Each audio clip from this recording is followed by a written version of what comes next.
So the question now that's on the table as we move into the next section, connected to Job's challenge, is, can there be coherence when righteous people suffer? Okay, that's again in contrast to the challenger's contention, where the question was about disinterested righteousness. Here, can there be coherence when righteous people suffer?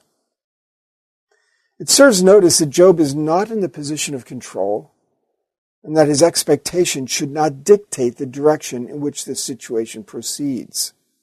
God's wisdom rules. It serves notice that the friend's perception of coherence is flawed and simplistic.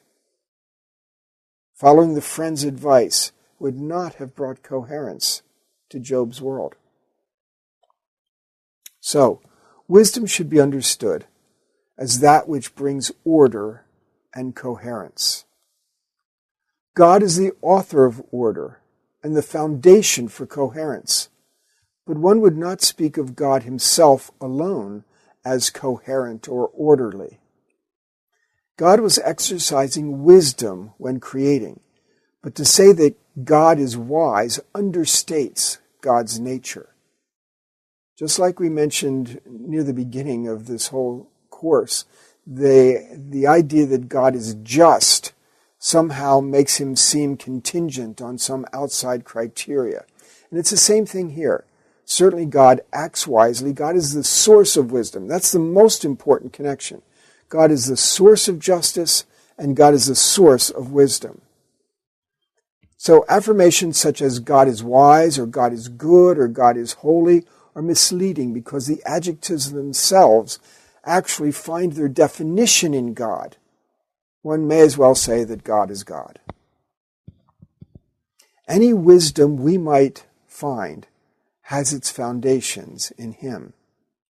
The poem does not suggest that God is wisdom or that he has wisdom. We express our fear of the Lord when we trust him with our circumstances, as uncomfortable or as confusing as they might be. We trust him enough to accept that there need not be an explanation. We trust that his just nature is unassailable, even though there is no identifiable justice in the circumstances in which we find ourselves. We trust that he has set up the system in the very best, that means wisest, way possible, even when we are suffering the consequences of a system broken by the fall. We trust his love for us.